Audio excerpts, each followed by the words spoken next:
चलो सर, ये जो 9th इंटरनेशनल RAI कॉन्फ्रेंस हुई थी, क्या उद्देश्य और कितनी कामयाब?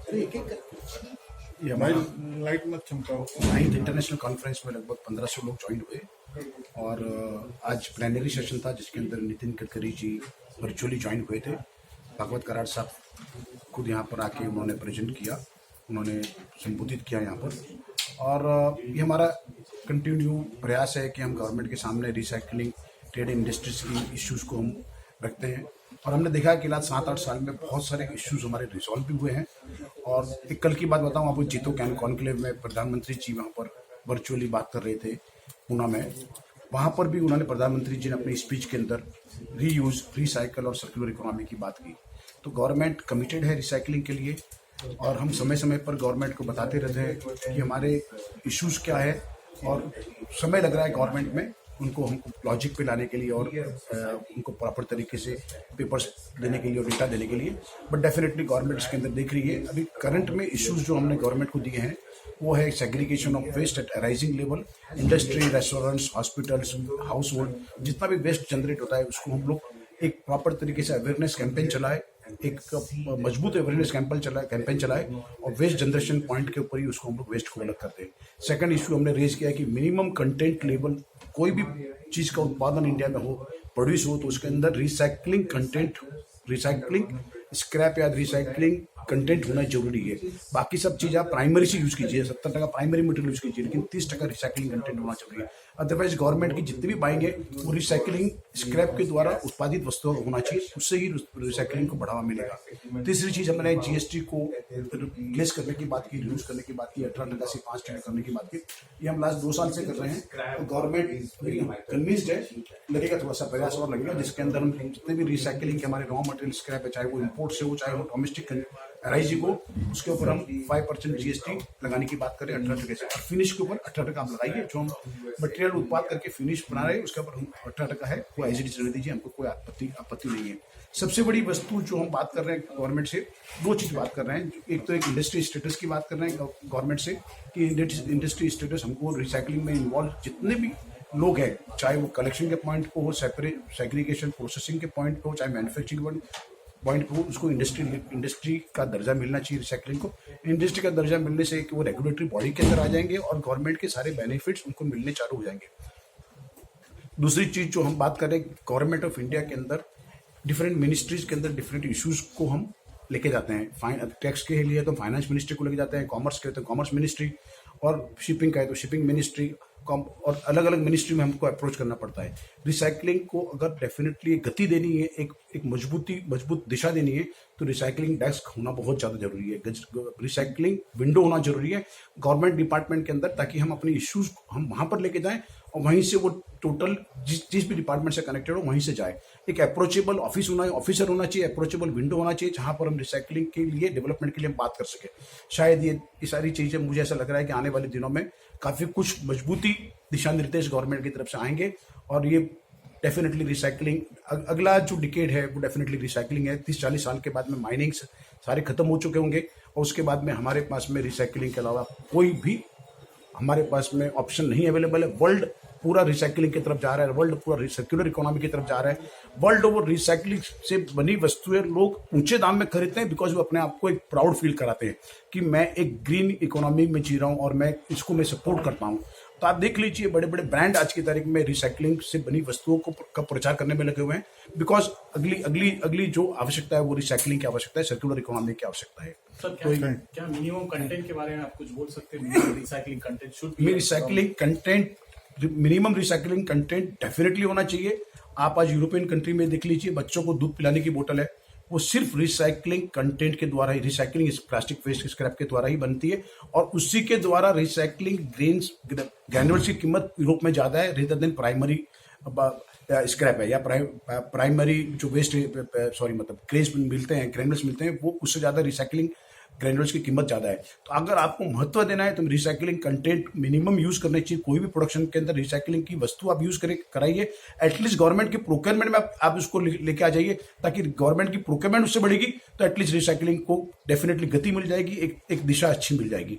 और ये होगा, आज नहीं कल होगा, लेकिन मुझे डेफिनेटली भरोसा है कि गवर्नमेंट इसको लेके आएगी। आने वाले टाइम पे रिसाइकलिंग वस्तुओं को ज्यादा प्रीमियम प्राइस में बेचना पड़ेगा प्राइमरी प्रोड्यूसर्स। इसका डेफिनेटली है कि ये वर्ल्ड सर्कुलर इकोनॉमी की तरफ जा रहा है, और इसके लिए अगर आप आवश्यकता पे बल देंगे, अगर आप रिसाइकलिंग को यूज करने में बल देंगे, तो डेफिनेटली रिसाइकलिंग एक प्रीमियम वस्तु हो जाएगी, और वो आज नहीं तो कल होगा, 25 साल बाद में होगा। वेस्ट इकोनॉमी आज की तारीख में उसको ऑलरेडी 5 साल से लगी हुई है, हम उसके थोड़े पीछे चल रहे हैं, लेकिन हमारे ये मोदी साहब की मिनिस्ट्री ने डेफिनेटली इसको गति प्रदान की है, और अभी लास्ट 7 साल से जिस तरीके से मैं देख रहा हूँ कि काफी अच्छी प्रोग्रेस है इंडियन गवर्नमेंट में, और हमारे प्रधानमंत्री जी डे टू डे के अंदर रिसाइकलिंग के बारे में बात करते रहते हैं, और मुझे डेफिनेटली भरोसा है कि ये आने वाले समय में रिसाइकलिंग बिजनेस बढ़ेगा, ट्रेड इंडस्ट्री बहुत आगे बढ़ेगी, और इसके अंदर हमारे द्वारा उत्पादित की हुई वस्तुओं का कीमत अच्छी भाव में बिकेगी, और ये गवर्नमेंट के अप्रोच से हो पाएगा, और गवर्नमेंट पॉजिटिव है इसके अंदर। क्या आपको लगता है कि इसमें पॉलिसी, गवर्नमेंट की पॉलिसी कुछ हेल्प आउट करेगी? गवर्नमेंट की कोई इनिशियल पॉलिसी इफेक्ट करेगी इसमें? नहीं, इसके अंदर गवर्नमेंट की पॉलिसीज कुछ पॉलिसी है, जैसे BIS की पॉलिसी है, प्राइमरी और सेकेंडरी की जो पॉलिसी है वो अफेक्ट करती है, लेकिन लॉन्ग टर्म के अंदर हम उनको अब तक मैंने जो देखा है लास्ट 7-8 साल में, I have seen that government is getting convinced, and जिस तरीके से रिसाइकलिंग का माहौल चल पड़ा है उस तरीके से डेफिनेटली ज्यादा मतलब इफेक्ट नहीं करना चाहिए। अभी रिसाइकलिंग को महत्व देने का काम चालू हुआ है गवर्नमेंट में, और आगे भी पब्लिक के अंदर अवेयरनेस कैंपेन के द्वारा या स्कूल में, कॉलेजेस में हम जिस तरीके से हमने एक खोखा तैयार किया है कि हम इसको एक प्रचार के रूप में, अवेयरनेस कैंपेन के रूप में हमारे लेके जाएगी, और इससे काफी कुछ रिसाइकलिंग एक्टिविटी का महत्व बढ़ेगा देश में। So how much are we contributing to the GDP? And जो मोदी जी का विजन है about that, going beyond like 2047. So what do you see the status there? Oh, too much. Recycling को अगर मैंने आपको बताया ना, अगले 30 साल 40 साल के बाद में रिसाइकलिंग के अलावा कुछ है ही नहीं। आप तो सब तो हम निकाल चुके हैं, 100 साल के अंदर सब तो निकाल चुके हैं, जो बचा है वो भी हम बाहर निकाल लेंगे, तो बाद में क्या है? Towards the green economy, so recycling is going to play a major role in this coming by 2030. It's green economy. So that's what. आप आज चेक कर देख लीजिए, आप कोई भी कंट्री में आप देख लीजिए, रिसाइकलिंग स्क्रैप के द्वारा, सिंगापुर देख लीजिए, वहां पर कोई ब्लास्ट फर्नेस या कोई प्राइमरी रूट का मटेरियल वहां पर कंस्ट्रक्शन में यूज नहीं होता है। इंडिया से भी लंबे टावर है, 100 मंजिला के टावर है वहां पर, और वहां पर जो भी स्ट्रक्चर अदरवाइज TMT या सलिया यूज होगा वो रिसाइकलिंग स्टील के द्वारा बना हुआ यूज होगा। हमारी कंट्री में अभी तक तो ये थोड़ी सी भ्रम है, लेकिन वो रिसाइकलिंग का डेफिनेटली वैल्यू, और रिसाइकलिंग वेस्ट और दूसरी अदर डेवलप कंट्रीज रिसाइकलिंग को यूज करना बहुत आगे तक चालू कर दिया। So the Minister of Road Transport Gadkari ji ने जो रोड्स हैं वो अभी जो पहले तारकोल से बनती थी, अभी they are making it by the waste, the roads, plastic content उसमें यूज करना चालू कर दिया है। प्लास्टिक स्क्रैप का वैल्यू ऑलरेडी बढ़ गया। आप देख लीजिए अभी जिस तरीके से गवर्नमेंट ने अप्रोच करना चालू किया है, अप्रोच को चेंज किया, प्लास्टिक इंडस्ट्री का भविष्य चेंज हो गया। आज की तारीख में प्लास्टिक एक बिजनेस अपॉर्चुनिटी बन चुका है इंडिया में, पहले नहीं था। ये जिस तरीके से गवर्नमेंट ने इनिशिएटिव लिए, ये बड़ी बिजनेस अपॉर्चुनिटी बन चुकी है। टायर इंडस्ट्री बड़ी अपॉर्चुनिटी बन चुकी है, जिसके अंदर टायर स्क्रैप को आप रोड के अंदर यूज कर रहे हैं, 15% टायर स्क्रैप को यूज करना जरूरी है। तो ये एक गवर्नमेंट के प्रयास से ही होगा। कोई भी चीज कंटेंट को अगर गति देनी है, अगर हमको उसको स्पीड देनी है, तो एक रिसाइकलिंग कंटेंट मिनिमम अगर आपने चालू कर दिया, अगर कोई भी चीज पे वस्तु के उत्पादन में, तो देखिए रिसाइकलिंग की वैल्यू कैसे बढ़ जाएगी। देखिए बहुत अच्छा लगा। Sunil ji to join us. Yes.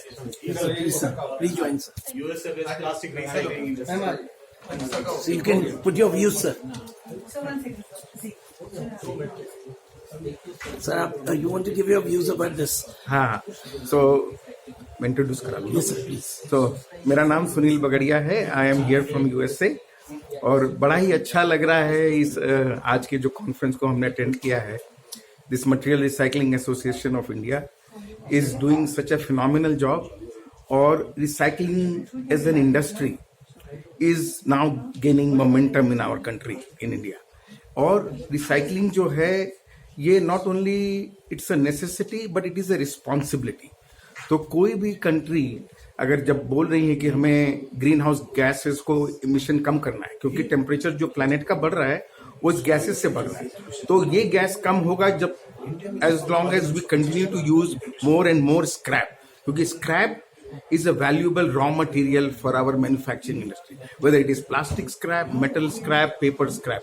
Scrap को यूज करें तो हमें जो प्रोडक्ट हमें चाहिए वो बनेगा और ग्रीन हाउस गैस एमिशंस कम होंगे। Number 1. Number 2, as consumers we should encourage buying products that are made from recycled content. जिसमें रिसाइकल से बना हुआ है वो खरीदेंगे तो रिसाइकलिंग इंडस्ट्री को एक और अपॉर्चुनिटी मिलेगी. They will invest more money, create more infrastructure. तो आप लोग जो सुन रहे हैं, आप लोग you should make an effort to try to buy stuff, any items that are made from recycled plastic or metal or paper. ये है.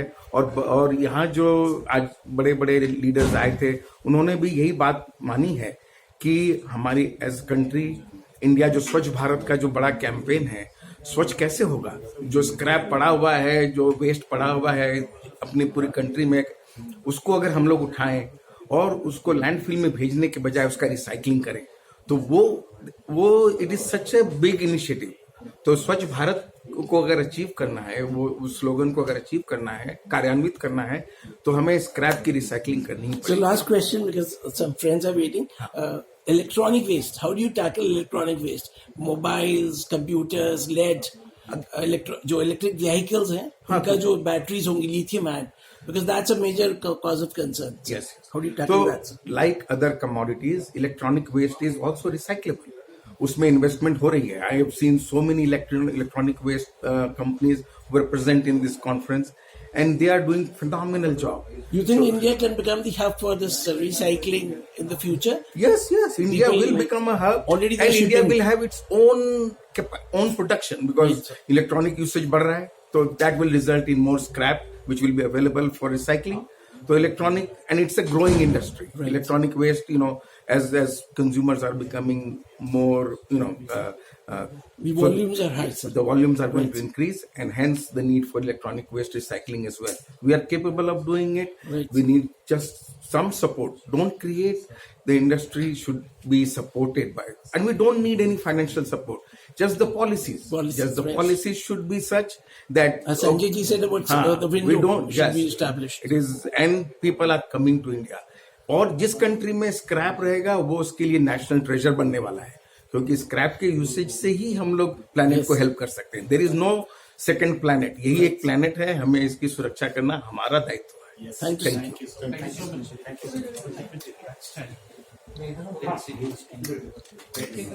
Green economy is the main economy aligning towards the green economy. इसमें recycling is playing an important role.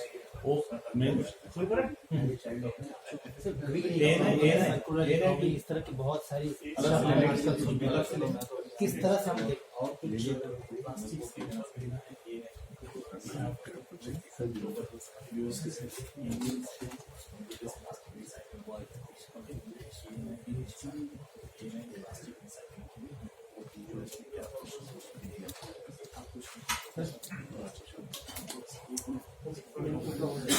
Green economy है, circular use है, recycle reuse, इस तरह के बहुत सारे स्ट्रैटेजी हैं. कैसे हम ये माने कि आने वाले दिन में ये हमारे लिए एक बड़ी opportunity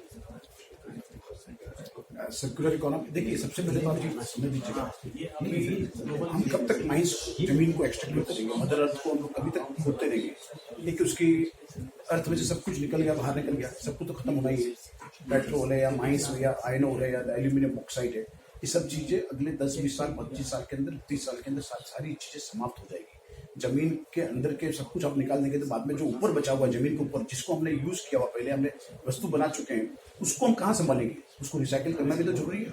we have to recycle that. Otherwise आप उसको संभालते थक जाओगे. उससे एनवायरमेंट पॉल्यूशन जो प्रदूषण जो होगा उसका मतलब आप नाप नहीं पाओगे उस प्रदूषण को. रोज हमारे हाउस होल्ड में इतना कचरा जनरेट होता है, चाहे फूड वेस्ट हो, चाहे कोई भी चीज तरीके का वेस्ट हो. उसका आखिर उसका उपाय क्या है? इंडिया ने अभी जाके उसको 2 साल 4-5 साल, वो भी प्राइम मिनिस्टर मोदी जी आए, उसके बाद में कई पॉलिसियां बनी है. तो सॉलिड वेस्ट जनरेशन का काम, उसको सेग्रीगेशन का काम चालू हुआ है, और अब जाके वो सब चीजों को स्पीड मिल रही है.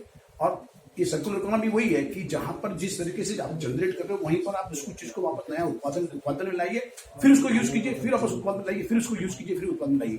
जितने भी एल्यूमिनियम हो, आयन है या कॉपर है, इस चीज का हर चीज में रिकवरी 98-99% है. अच्छा, कोई भी चीज वस्तु बनी है इंडिया में जो हम यूज कर रहे हैं, चाहे आप यूज कर रहे हो, मैं यूज कर रहा हूँ, डे टू डे लाइफ के अंदर सारी चीजें प्राइमरी से बनी हुई है. तो उसकी लाइफ एंड हो गई, तो उनका कहने का मतलब सेकेंडरी हो गई। उनका कहने का मतलब है जो प्राइमरी वाले लोग हैं वो एक मिस प्रचार कर रहे हैं कि नहीं ये सेकेंडरी है, इसके अंदर आपको वैल्यू कहने का मतलब उसके अंदर मजबूती कम मिलेगी। लेकिन आज के टाइम में टेक्नोलॉजी ऐसी आ गई है कि वही चीज जैसे प्राइमरी है उससे भी बेटर बनती है। इसके लिए सेकेंडरी के द्वारा बनी हुई चीजें कॉस्टली बिक रही है, बिकॉज लोग आज के टाइम में वर्ल्ड ओवर उसको ग्रीन इकोनॉमी मानते हैं और ग्रीन होना भी चाहिए क्योंकि उसके अंदर कार्बन एमिशंस कम है, 80% कार्बन एमिशंस कम है, वाटर उसके अंदर कम यूज होता है। कोई भी प्राइमरी का चीज को उत्पादन करने के लिए पानी का उपयोग सपोज 100 लीटर लगेगा, सेकेंडरी के द्वारा वही वस्तु का उत्पादन आपका 10 लीटर कम हो जाएगा। एनर्जी कम लगेगा, कोयला कम लगेगा, आपको लेबर ब्लू कॉलर लेबर ज्यादा लगेंगे क्योंकि उसके अंदर लेबर ज्यादा यूज होता है। उसकी व्हाइट इकोनॉमी नहीं है, वो ब्लू कॉलर इकोनॉमी है, तो उसके अंदर इंप्लॉयमेंट ज्यादा जनरेट होगा। तो रिसाइकलिंग का महत्व राष्ट्र और वर्ल्ड ने इसको रिसाइकलिंग को पहचाना, रिकॉग्नाइज किया 15-20 साल में। इसके लिए वर्ल्ड ने उसको अपनाना चालू किया। अब वो इंडिया उसको अपना रहे हैं। मोदी साहब की मिनिस्ट्री के कार्यकाल के अंदर रिसाइकलिंग को बहुत अच्छी गति मिली है। कल प्राइम मिनिस्टर साहब वर्चुअली जीतों के कॉन्क्लेव में पुणे में बात कर रहे थे, उसके ऊपर ही बात की प्राइम मिनिस्टर साहब ने कि रीयूज और सर्कुलर इकोनॉमी और रिसाइकलिंग उसको लाए बगैर हमारा भविष्य नहीं है। अगले 10-20 साल में 25 साल में सारी चीजें रिसाइकलिंग के द्वारा ही होगी। और ये हमारे लास्ट 10 साल में पहले metal recycling association of India हुआ करती थी, बाद में हमको नीति आयोग ने बताया कि नहीं आप खाली मेटल के बारे में नहीं बात कर सकते हो, आप एक सेल्फिश नहीं बन सकते हो, आप प्लास्टिक ई वेस्ट पेपर को भी देखिए। हमने तब जाके उनको सारे अलग अलग डिविजन्स को हमने अपने अंदर लाया मेटल को और नाम चेंज करके material recycling association of India किया। ई वेस्ट प्लास्टिक आप देख लीजिए, प्लास्टिक के अंदर पहले प्लास्टिक वेस्ट को उतना कोई समझता नहीं था। लास्ट 5 साल के अंदर प्लास्टिक वेस्ट की कीमत बढ़ गई, कीमत नहीं बढ़ी, उसको देखने का नजरिया चेंज हो गया गवर्नमेंट का। स्वच्छ भारत अभियान जो चला प्राइम मिनिस्टर साहब का, सिंगल यूज प्लास्टिक चला, तो उसके अंदर गवर्नमेंट ने अप्रोच चेंज किया, पब्लिक ने अप्रोच चेंज किया। मैं यही बोल रहा हूँ कि आप जिसके अंदर जहां पर मटेरियलाइज होता है, यहाँ पर हमारे घर में या फैक्ट्री में, रेस्टोरेंट्स में, होटल्स में, जहां पर भी वेस्ट हमारा जनरेट होता है, वहां पर आप उसको सेग्रीगेशन का एक अवेयरनेस कैंपेन चलाएगी। मुझे सूखा कचरा कहाँ फेंकना है, गीला कहाँ फेंकना है, रियूजेबल कहाँ फेंकना है, उसको एक सेपरेट स्पेशल कैंपेन चलाइए। देखिए आप किस तरीके से उसको स्पीड मिलती है, वहीं से कचरा सेपरेट होके रिसाइकल के पास जाएगा, आपको कम से कम उसके अंदर वो प्रॉपर तरीके से उसको वेस्ट से वेल्थ क्रिएट कर पाएगा। सेकंड चीज, हमने आज कॉन्फ्रेंस के अंदर हमने बात की कि मिनिमम रिसाइकलिंग कंटेंट, हमको कोई भी चीज का उत्पादन हो इंडिया के अंदर, देश के अंदर, उसके अंदर मिनिमम रिसाइकलिंग कंटेंट यूज होना चाहिए। एग्जांपल, कोई 100 किलो प्लास्टिक से हमको कोई चीज का उत्पादन करना है तो उसके अंदर 20 किलो, 25 किलो, 30 किलो हमको रिसाइकलिंग के द्वारा बना हुआ ग्रेन्यूल्स यूज करना चाहिए। 70% 60% प्राइमरी यूज कर रहे हैं ना। पहली बात तो रिसाइकलिंग से पूरी हर चीज वस्तु बनती है। फिर भी आपको लगता है प्राइमरी बेटर, आप जिस तरह से उसमें रिसाइकलिंग यूज करवाइए, देखिए रिसाइकलिंग की वैल्यू कितनी बढ़ जाएगी। आज यूरोपियन कंट्रीज में रिसाइकलिंग प्लास्टिक ग्रेन्यूल से बनी हुई प्लास्टिक की बोतल्स बिक रही है। बच्चों लोगों को दूध उसमें पिलाया जाता है। क्यों? उन्होंने कंपल्सरी कर दिया, यूरोपियन लॉ ने, ताकि उसको रिसाइकलिंग को महत्व मिले। और वो रिसाइकलिंग ग्रेन्यूल्स यूरोप के अंदर प्राइमरी ग्रेन्यूल से ज्यादा हमें बिक रहे हैं। तो किसी को भी चीज को आपका महत्व बढ़ाना है तो गवर्नमेंट को अपना अप्रोच चेंज करना पड़ेगा। गवर्नमेंट अपना अप्रोच चेंज कर रही है, काफी कुछ चीजें हल्की हो चुका है, काफी चीजें अच्छी हुई है, और भी हमारे जो प्रयास कर रही है आने वाले दिनों में बहुत कुछ अच्छा हो जाएगा। पॉलिसी रिफॉर्म्स किस तरह से रिसाइकलिंग इंडस्ट्री को सपोर्ट कर रहे हैं? Can you just give us more detail? बहुत अच्छा सपोर्ट करेगा। आप देख लीजिए, ELV आया है, आत्मनिर्भर भारत आया, मेक इन इंडिया है, स्वच्छ भारत अभियान है, सारी चीजें रिसाइकलिंग को सपोर्ट कर रही है। ऑफ कोर्स थोड़ा समय लग रहा है हमारे को एक तरीके से पेपर प्रोड्यूस करने में, अदरवाइज गवर्नमेंट को डेटा चाहिए। लेकिन जो चीजें मुझे ऐसा लग रहा है कि ये मिनिस्ट्री 7 साल में जो प्रोग्रेस हुई है, पिछले 70 साल में कभी भी प्रोग्रेस नहीं हुई थी। रिसाइकलिंग को जो बल मिला है, जो मजबूती मिली है, जो स्पीड मिली है, इस गवर्नमेंट के टर्म मिली है। आने वाले दिनों में हमारे जितने भी इश्यूज है, चाहे वो BIS स्टैंडर्ड से रिलेटेड हो, चाहे GST 18% से 5% करने में रिलेटेड हो, मिनिमम रिसाइकलिंग कंटेंट हो, अदरवाइज जैसे कि हमने एक चीज और आज मिनिस्ट्री साहब को बोली थी, एक स्पेशल डेडिकेटेड विंडो बना दीजिए आप मिनिस्ट्री के अंदर, जिसके द्वारा हमारा सारा काम हो और एक डेस्क के ऊपर काम हो। हम कम से 10 मिनिस्ट्री में अप्रोच करते हैं। So central ministry, you are urging separate या ministry? सेपरेट मिनिस्ट्री अथवा डेडिकेटेड विंडो की 5-6 ऑफिसर हो, सिंगल क्लियरेंस विंडो, जिसके अंदर हमारे फाइनेंस रिलेटेड, टैक्स रिलेटेड कोई प्रॉब्लम हो, कॉमर्स रिलेटेड प्रॉब्लम हो, शिपिंग रिलेटेड प्रॉब्लम हो, तो हम वहां पर अप्रोच करें, वहीं से वो सारी चीजें घूम जाए। आज हम 10 मिनिस्ट्री में घूमते हैं और तो एक मिनिस्ट्री आपको दूसरी मिनिस्ट्री पे डिपेंड है, दूसरी मिनिस्ट्री पर तीसरी मिनिस्ट्री पे डिपेंड है, तो काम स्लो हो रहा है, तो नहीं हो पा रहा है। अगर हम सिंगल विंडो बना देंगे तो काम हमारा फास्ट हो जाएगा, सारी चीजें प्रॉपर तरीके से हो जाएगी। क्या टैक्स रिफॉर्म इसमें इस मुहिम में हेल्प करेगा? ऑफ कोर्स टैक्स रिफॉर्म तो आप देख लीजिए ना, इम्पोर्ट्स के ऊपर कई कंट्री में टैक्स है नहीं, रॉ मटेरियल पर टैक्स होता नहीं, कस्टम ड्यूटी होती नहीं, इंडिया में अभी 2.5 से 5% भी इम्पोर्ट ड्यूटी है। ऑफ कोर्स गवर्नमेंट ने ध्यान दिया है, स्टील स्क्रैप के ऊपर 0 कर दिया है, कॉपर के ऊपर भी 2.5 का कर दिया है, और भी होगा। अभी एल्यूमिनियम के ऊपर हम बात कर रहे हैं, हम उनसे जिंक के ऊपर बात कर रहे हैं, कॉपर को हम 0 करने की बात कर रहे हैं। स्लोली इसमें भी हमको डेफिनेटली हमको सक्सेस मिलेगा। इट टेक्स टाइम, कोई भी चीज को थोड़ा सा समय लगता है, लेकिन एक इंडिया भी समझ रहा है, गवर्नमेंट भी समझ रही है, वो भी यहाँ पर डोमेस्टिक प्रोड्यूसर को सेफगार्ड करने की कर रही है, लेकिन हो जाएगा। 2-3 साल में काफी कुछ डेवलपमेंट यहाँ पर इंडिया में हो रहा है। हमारे नॉर्थ मिनिस्ट्री के नितिन गडकरी साहब बहुत पॉजिटिव है, ये नई पॉलिसी लेके आए, काफी कुछ चीजें उन्होंने वेस्ट टू वेल्थ क्रिएट की, उन्होंने वाटर ट्रीटमेंट प्लांट चालू कर दिया वहां पर, उन्होंने सीवेज वाटर नागपुर में, और काफी कुछ चीजें हर मिनिस्ट्री कर रही है। और ये उसको समय लग रहा है, लेकिन मैं बहुत ज्यादा पॉजिटिव की रिसाइकलिंग का फ्यूचर बहुत ज्यादा ब्राइट है इंडिया में, और ये वेस्ट टू वेल्थ क्रिएट करने वाला फ्यूचर है, एम्प्लॉयमेंट जनरेट करने वाला फ्यूचर है, कार्बन एमिशंस कम करने वाला फ्यूचर है, एनर्जी को कम यूज करने वाला फ्यूचर है, एम्प्लॉयमेंट ज्यादा क्रिएट करने वाला फ्यूचर है, और ये बहुत अच्छा सेक्टर है रिसाइकलिंग। ट्रांसपोर्ट मतलब मोटर व्हीकल्स के लिए पॉलिसी है, बैटरी के लिए रिसाइकलिंग की पॉलिसी बन रही है, इसके साथ ही और भी बहुत सारी चीजें हैं जो कि उनके लिए पॉलिसी क्या मैं आपने इंडस्ट्री बॉडी होने के नाते कोई ऐसा सजेशन आपने इंडस्ट्री को या नीति आयोग को या गवर्नमेंट को भेजा है? ऑफ कोर्स अभी जो गवर्नमेंट ने, प्राइम मिनिस्टर साहब ने एक जो 15 अगस्त को जो इंडिपेंडेंस डे के दिन जो लाल किले से स्पीच दी थी, उसके अंदर आपने सुना होगा तो सर्कुलर इकोनॉमी के बारे में बात की। सर्कुलर इकोनॉमी के बारे में बात की, उन्होंने टाइम बाउंड पीरियड लगाया, 11 कमेटी उन्होंने बनवाई, हर कमोडिटी की कमेटी बनवा दी उन्होंने, कि motor recycling policy, steel scrap policy, हर एक जितनी भी कमोडिटी है सर्कुलर इकोनॉमी के अंदर 11 कमेटी बनाई अलग अलग प्रोडक्ट की, सारे के सारे 11 कमेटी की हजार्डस वेस्ट की पॉलिसी बनी, ऑयल रिसाइकलिंग की पॉलिसी बनी, हर एक की पॉलिसी मतलब कि अलग अलग कमेटी गठित हुई, और नीति आयोग ने सारे के सारे 11 कमेटी को कंपाइल करके पूरी की पूरी सर्कुलर इकोनॉमी की पॉलिसी वो मेरे ख्याल से कंट्री के सामने रख देंगे। महीने भर में, 15 दिन में, महीने भर में, 2 महीने में पॉलिसी बाहर आ जाएगी। आप देखिएगा उसके बाद में कितनी गति मिलती है, कितनी स्पीड मिलती है, और इसको डेफिनेटली पब्लिक अवेयरनेस कैंपेन जो सबसे बड़ी चीज है वो हमको करना पड़ेगा, और वो हम करेंगे तो पब्लिक को, हमारी पॉपुलेशन बहुत लार्ज है, दूसरी कंट्री की प्रोग्रेस फास्ट हुई है, उनकी population 5 million, 2 million, 4 million, 10 million, 20 million है, हमारी पॉपुलेशन बहुत ज्यादा लार्ज है, 1400 मिलियन पॉपुलेशन। उसको समय तो लगेगा ही, और होगा इस कंट्री में काम काफी होगा। सरकार से किस तरह का सपोर्ट आपको मिल रहा है, क्या नया कुछ आप चाहते हैं?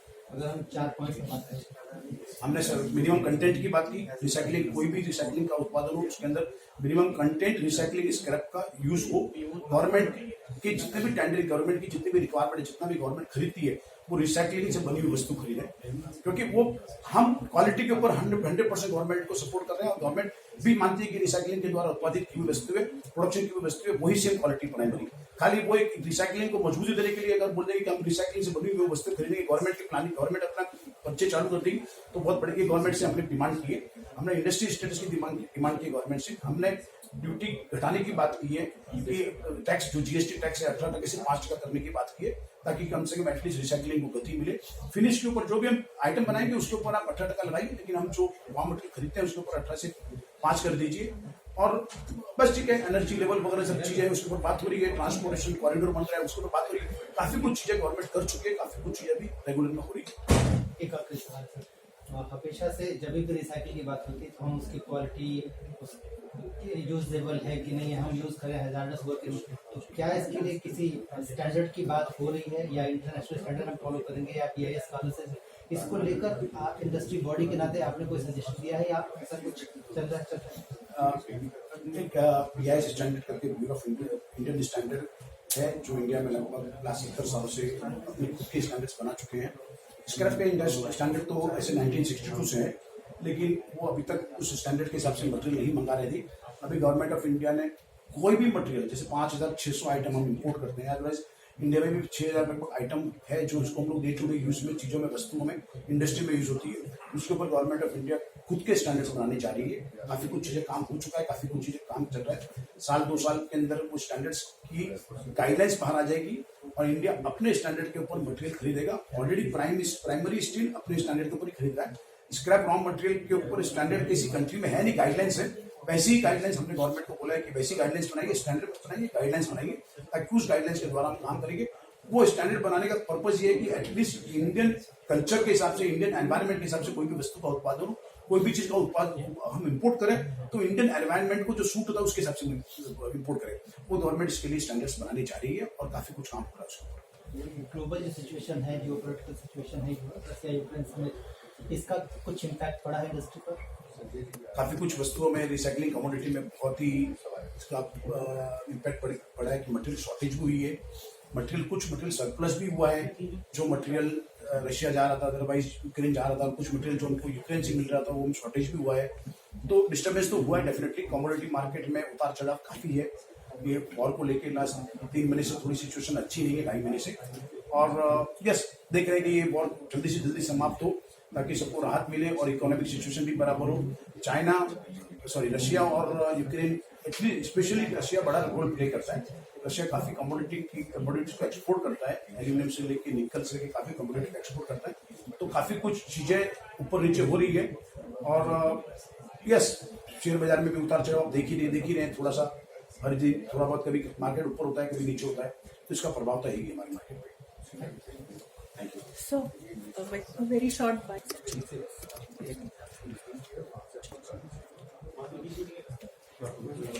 आज हमारा material recycling institute of India की 9th इंटरनेशनल कन्वेंशन थी और प्लेनरी सेशन था। यहाँ पर आज नितिन गडकरी साहब वर्चुअली ज्वाइन हुए थे और भागवत कराड़ साहब स्टेट फाइनेंस मिनिस्टर है सेंट्रल मिनिस्ट्री में, वो यहाँ पर उपस्थित थे। और लगभग हम यहाँ पर 15 से 1600 लोग इंटरनेशनल और डोमेस्टिक रिसाइकलिंग कम्युनिटी से यहाँ पर हम आए हैं। हर साल हम ये एनुअल कॉन्फ्रेंस करते हैं।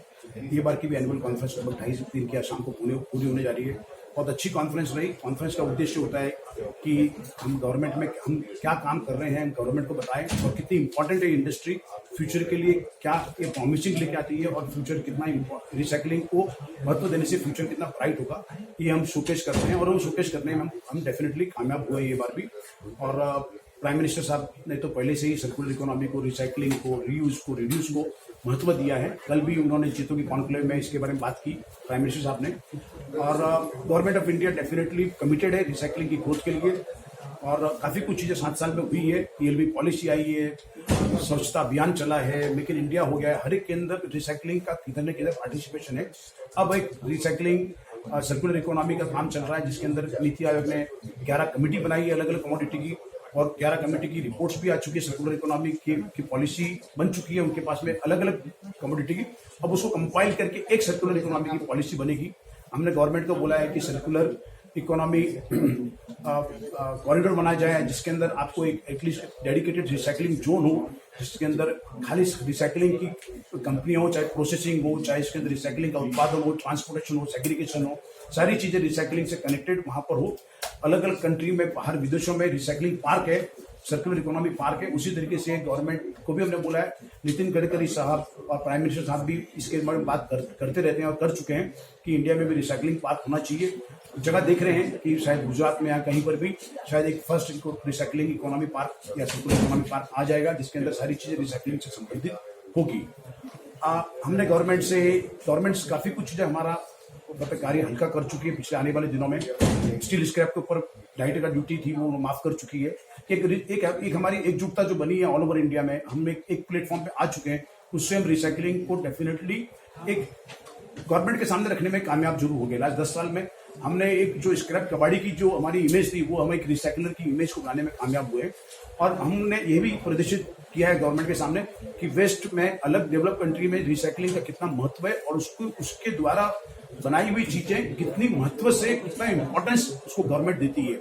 आज की तारीख में आप बड़े बड़े ब्रांड, इटालियन ब्रांड ले लीजिए, वहां पर एक रिसाइकलिंग से बनी हुई जैकेट्स है, कोई भी कपड़े हैं, $1000 में मिलते हैं, जो यहाँ पर इंडिया में उसकी वैल्यू कम है या नहीं है, क्योंकि गवर्नमेंट का अप्रोच अभी चेंज हो रहा है। गवर्नमेंट अभी मिनिमम कंटेंट ऑफ रिसाइकलिंग हर चीज में यूज होना चाहिए, रिसाइकलिंग को महत्व देना चाहिए, वैसा अभी गवर्नमेंट काम कर रही है। जिसके अंदर सर्कुलर इकोनॉमी में वो भी पॉलिसी आएगी कि गवर्नमेंट की खुद की बाइंग जो भी होगी उसके अंदर अमुक percentage, otherwise fix percentage recycling के द्वारा उत्पादन की हुई वस्तुएं खरीदी जाएगी।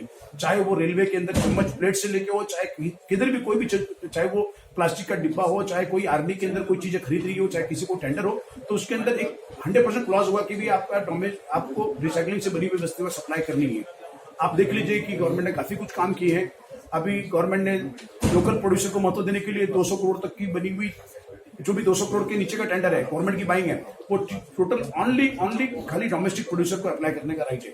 देख लीजिए कितना अच्छा हुआ कि रिसाइकलिंग की एक्टिविटी इंडिया में, रिसाइकलिंग की अदरवाइज कोई भी उत्पादन की शक्ति इंडिया में बढ़ गई, इंडस्ट्रीज काफी आ गई, क्योंकि ग्लोबल कंपनियां 200 करोड़ के ऊपर के टेंडर में ही पार्टिसिपेट कर सकती है। उसके नीचे के टेंडर में पार्टिसिपेट करने के लिए सिर्फ और सिर्फ डोमेस्टिक कंपनी को अलाउ किया गया है। उसी तरीके से अगर आपने रिसाइकलिंग को महत्व देना चालू किया, सर्कुलर इकोनॉमी को महत्व देना चालू किया, तो बहुत ही ज्यादा कुछ हो जाएगा, अच्छा हो जाएगा। प्लास्टिक आप देख लीजिए, प्लास्टिक चीजों में, प्लास्टिक के अंदर प्राइम मिनिस्टर साहब ने लास्ट 5 साल में जो कैंपेन छेड़ा, सिंगल यूज प्लास्टिक की बात की, स्वच्छता की बात की, प्लास्टिक स्क्रैप की वैल्यू बढ़ गई।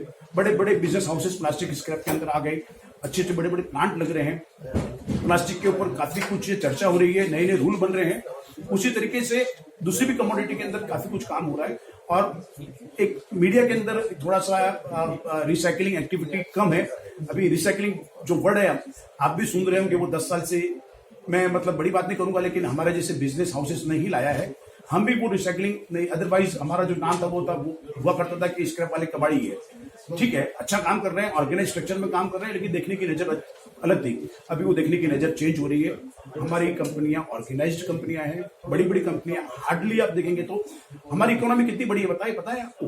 रैक पिकर से लेके ऊपर इंडस्ट्रीज तक, रैक पिकर इंडिया में एक ऑटोमेटिक इकोनॉमी चल रही है। हर सिटी के अंदर आप देखेंगे थैले उठा के कचरा बिनने वाले सुबह 5 बजे से लग जाते हैं और वो दोपहर को 9 बजे 10 बजे तक अपना कचरा बिनते रहते हैं, चाहे उसके अंदर प्लास्टिक हो, मेटल हो, कोई भी चीज का कचरा हो, बाद में सेपरेट करके अपनी जीविका चलाते हैं। तो वहीं से हमारी इकोनॉमी चालू होती है और उसके बाद में कलेक्शन से लेके, प्रोसेसिंग से लेके, हर सॉर्टिंग से लेके बाद में इंडस्ट्री में पहुंचता है। तो वहां से हमारी इकोनॉमी चालू होती है। तो बहुत बड़ा सेक्टर गवर्नमेंट ने इसको पहचान लिया है। अब उनकी भी रैक पिकर की भी पहचान हो रही है, उनका डिजिटलाइजेशन हुआ है, बहुत कुछ चीजें हर सिटी में अलग अलग तरीके से काफी कुछ चीजें हुई है। और रिसाइकलिंग को डेफिनेटली महत्व मिल रहा है और वर्ल्ड ओवर भी महत्व है, यहाँ पर भी महत्व मिलना चालू हो गया है।